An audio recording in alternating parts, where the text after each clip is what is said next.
पिछले कई वीडियोज़ में मैंने आप लोगों को ऐसा कहा है कि कोहतला यारवे में प्रॉपर्टी सस्ती है और यहाँ पर आप 6-7 हज़ार यूरो में अच्छा सा अपार्टमेंट बाई कर सकते हैं। ये तो हकीकत है, लेकिन मैं आपको एक बहुत ही ज़रूरी बात कहना चाहूँगा और वो यह है, जब आप अपार्टमेंट सर्च करें कोहतला यारवे या किसी दूसरे टाउन में, तो आपको इस बात का ध्यान रखना है कि जिस बिल्डिंग में आप अपार्टमेंट ले रहे हैं उस बिल्डिंग में कितने लोग रहते हैं। आप कहेंगे उससे हमें क्या फ़र्क पड़ेगा। किसी भी बिल्डिंग में अगर कम लोग भी रहते होंगे तो उससे आपको क्या फ़र्क पड़ेगा, वो मैं बताने जा रहा हूँ। तो उसका डिसएडवांटेज ये है दोस्तों कि अगर आप ऐसी बिल्डिंग में अपार्टमेंट लेते हैं जिस बिल्डिंग में ज़्यादा लोग नहीं रहते हैं, यानी अधिकतर अपार्टमेंट्स खाली हैं, तो होगा क्या कि जो उसमें आपको मेंटेनेंस आएगा ना, वो ज़्यादा आएगा। आप कहेंगे वो क्यों? हम अगर कम पानी खर्च करेंगे तो पानी का बिल कम आएगा, लाइट कम खर्च करेंगे तो लाइट का कम आएगा।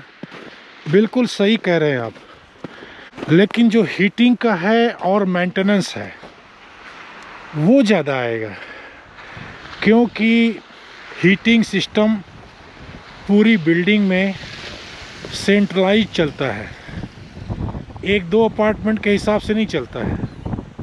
आप मेरी बात समझ गए होंगे कि पूरी बिल्डिंग को हीट दी जाती है।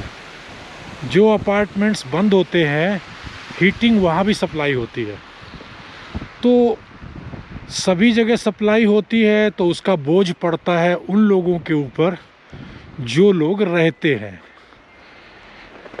कोई भी सोसाइटी, कोई भी बिल्डिंग अथॉरिटी आखिर कहाँ से पेमेंट करेगी? जो हीटिंग में गैस यूज होती है या हॉट वाटर यूज होता है, जो भी सिस्टम है, तो उसके बिल कहाँ से पे करेगी?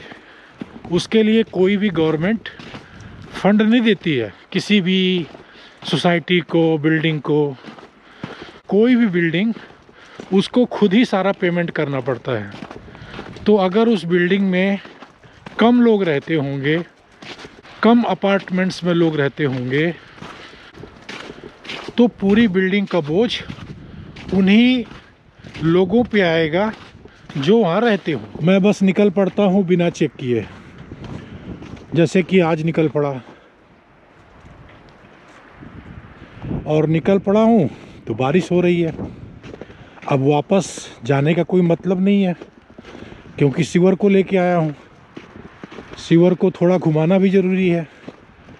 अगर मैं वापस चला जाता हूँ तो सीवर का दिल टूट जाएगा, क्योंकि वो भी घूमना चाहता है, बाहर की हवा खाना चाहता है। तो सीवर को भी बाहर की हवा खिलानी है, सीवर को भी बाहर घुमाना है।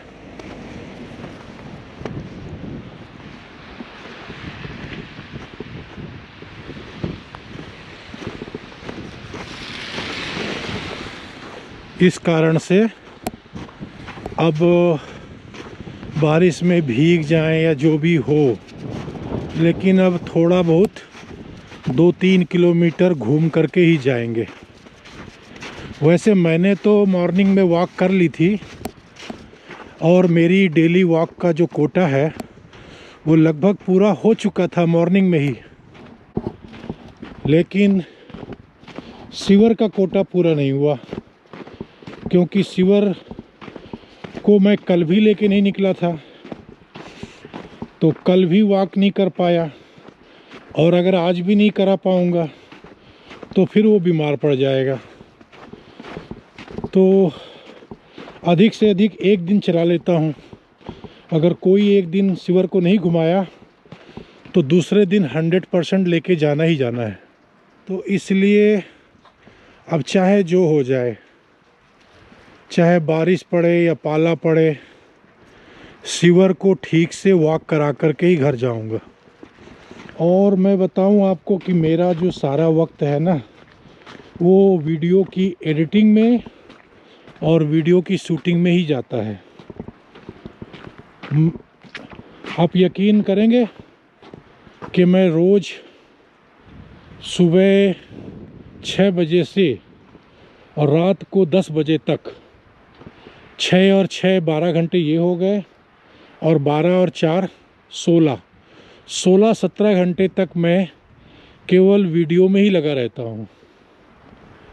अब आप कहेंगे कि ऐसा क्या है कि इतना टाइम आप वीडियो में लगाते हो? तो ऐसा है कि जब मैं बाहर निकलता हूँ तो कैमरा हमेशा ऑन रहता है, तो वो लगातार शूटिंग करता रहता है। तो फिर तो उन वीडियोज़ को डाउनलोड करने में काफ़ी लंबा वक्त लगता है, क्योंकि वो अननेसेसरी सारी रिकॉर्डिंग हो जाती है। फिर उसको एडिट करना पड़ता है, तो जो ज़रूरी है वही रखना होता है, बाकी सबका चलते फिरते यहाँ वहाँ वो सब निकालना होता है। उसके बाद फिर मैं आजकल नमस्ते एस्टोनिया के ब्लॉग्स में जो है सब टाइटल्स लिखना शुरू किया है। तो सब टाइटल्स मैं डायरेक्ट टाइप करता हूँ हिंदी में, फिर ट्रांसलेट करता हूँ इंग्लिश में। तो इस तरीके से काफ़ी वक्त लगता है। फिर उसको कॉपी करता हूँ, फिर पेस्ट करता हूँ, फिर सेटिंग करता हूँ, तो काफ़ी बड़ा काम होता है।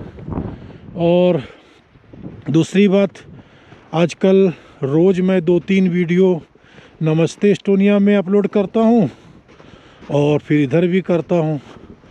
तो इतना ज़्यादा काम रहता है कि बस मैं इसी में लगा रहता हूँ। मेरे 16-17 घंटे जो है केवल यूट्यूब में ही चले जाते हैं।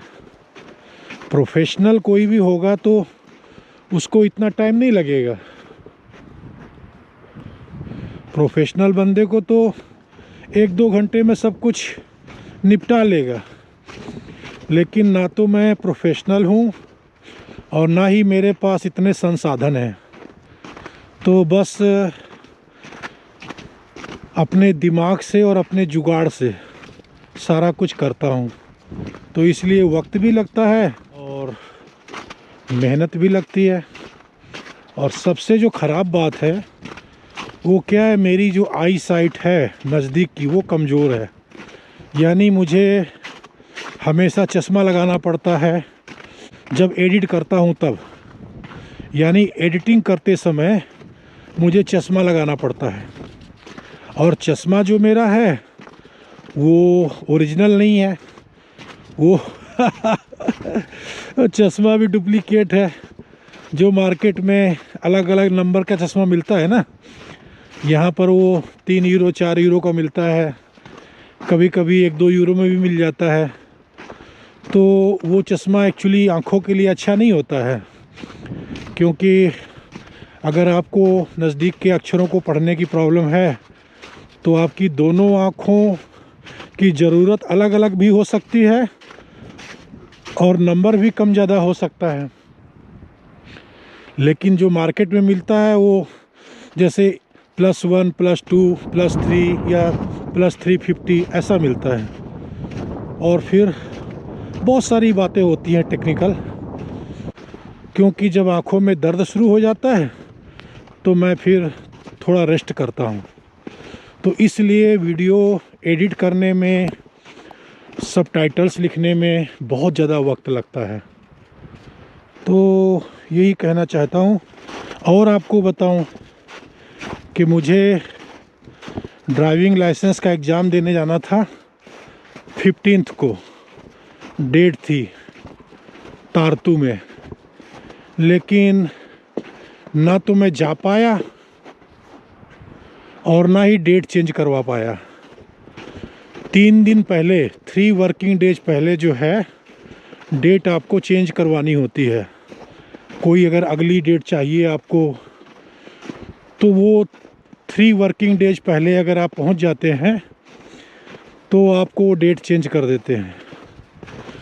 तो मैं पहुंचा था जब केवल 2 वर्किंग डेज बचे थे। तो उन्होंने कहा कि अब हम डेट चेंज नहीं कर सकते हैं।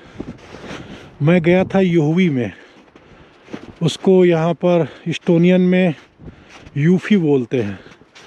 तो मैं ये कोहतला एयरवेज से 10-12 किलोमीटर दूर है, तो वहाँ गया था मैं डेट चेंज करवाने के लिए, लेकिन मैं लेट हो गया था।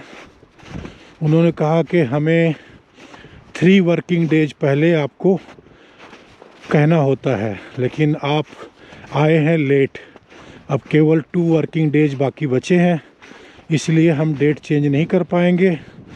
और अब आपको जब भी एग्ज़ाम देना हो तो दोबारा एक बार फिर से फ़ी भरनी पड़ेगी। तो अब मेरे को लगभग 30 यूरो का नुकसान हो गया, क्योंकि जब भी मैं एग्ज़ाम के लिए रजिस्ट्रेशन कराने जाऊंगा तो मुझे एक्स्ट्रा फ़ी पे करनी पड़ेगी। जो मैंने पहले पे किया था वो एडजस्ट नहीं होगी।